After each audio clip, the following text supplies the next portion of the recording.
slave for one night and you can pick out the best time, whatever it is.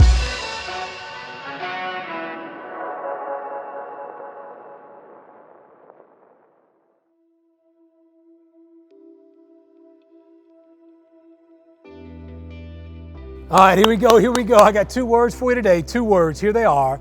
Tough enough. Tough enough.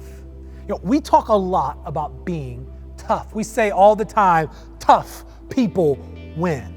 That the people who are tough enough to have a sense of never give upness, people who will compete for the sake of competing, to become better than themselves, not just better than someone else. People who see the obstacle and they get bigger the bigger the obstacle is. Those are the people who win on the field, who win in life. But there's another aspect to being tough enough that makes people successful. And it's that the toughest people I know are tough enough to accept correction.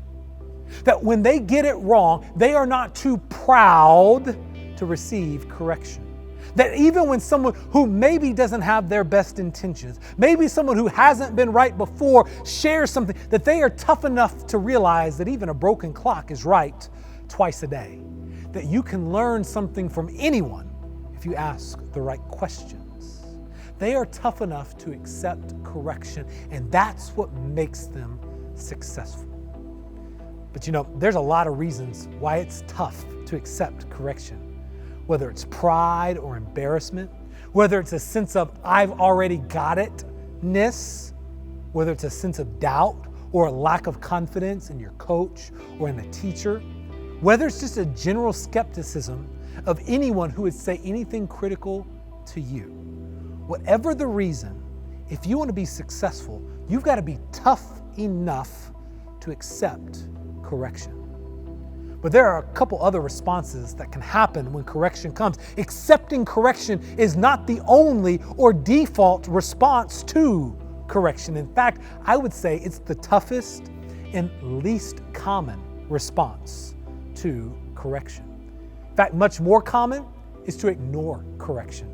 What happens more often is that we ignore correction. You're in the film room and coach calls you out. Film doesn't lie. And coach calls you out, and for whatever reason, you slump back, you slouch in your chair, your shoulders roll forward, your eyes go back, and what coach says goes in one ear and out the other. You think coach doesn't know what they're talking about. You think coach doesn't understand. You begin to make excuses for all of the reasons that you were right, even though the film shows that you were wrong. You see, when we ignore correction, what always follows is excuses. Excuses for why you're right and they're wrong. And it's the most common response when correction comes. Because we're afraid, too often, we're afraid to wrestle with what might be broken in us, what we could improve on. When you ignore correction, what you are doing is you are forfeiting the opportunity to grow. Another response that can happen is not just that you ignore it, but that you can forget the correction. That you can be in that place where you say, my bad, that's my fault, and you own it. You admit that you did wrong, and then you think that that is enough to change your future actions. That you don't hear the correction that follows your acceptance of getting it wrong. And as a result, what happens? You keep doing the same thing over and over and over and over again, and you get real confused. You get real discouraged. You get real frustrated that nothing ever changes, even though you own your mistake. You see, owning the mistake is only as good as receiving the correction that follows owning the mistake. If your right thinking doesn't turn into right doing, then nothing changes for you, and owning that mistake becomes pointless because you forget the lesson of the mistake. We've said many times before that we need to forget the mistake and remember the lesson. Well, for the person who keeps doing the same thing over and over again, they forget the lesson and they remember the mistake. You see, it's common to ignore or to forget the correction. It's rare that somebody will accept correction. Because to accept correction requires you to be tough. It requires you to be humble. It requires you to have a sense of, I want to learn even at the expense of my pride-ness. You see, to accept the correction is when coach calls you out in the film room. It's not only that you hear what coach says, but it's instead of sliding back in your chair, you begin to sit up straight.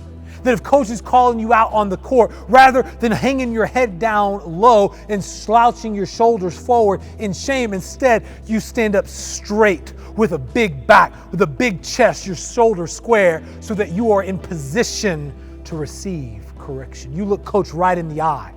You dare him to blink as they are speaking to you. You respond with yes, sir, no, sir. Yes, ma'am, no, ma'am. And when you have a question, when you think that you are right, even though they called you out, when you're confused, when you want to wrestle with the why so that you understand the bigger picture, not just the small act, you ask for permission. Coach, may I ask a question? Coach, I don't understand. Coach, can you help me see this? When you do that, it puts you in a position to receive the correction so that you learn the lesson so that you can grow. But friends, I'm gonna tell you, not only is it rare to be in that place, it's tough. It's tough to trade pride for humility because we live in a world that thinks if you don't get it right the first time, you'll never get it right. And so it's tough to admit, yep, I got that wrong, coach, and I don't understand why. But you see, when you're humble, I'm gonna give the best of me for the best of you. You are willing to look like a fool in order to get it right. That you are willing to look like a fool in order to become your best. You see, it's tough to trade. Yeah, I know, for yes, teach me more. I want to learn more. That's a tough trade because you've worked hard to know what you know. What you know has gotten you pretty far. And to admit that you still have a long way to go, you see, that's a tough trade. It's why it's tough to accept correction. It's why you gotta be tough enough to even make that trade. To make the trade from I'm afraid to try something new, for I'm afraid not to try something new. You see, when I'm afraid to try something new, I'm afraid of correction. I'm afraid of being told I didn't get it right. When you trade that, you're tough enough to make the trade for, I'm afraid not to try something new. You recognize that even in failure, even in getting it wrong, there are lessons that will make you better.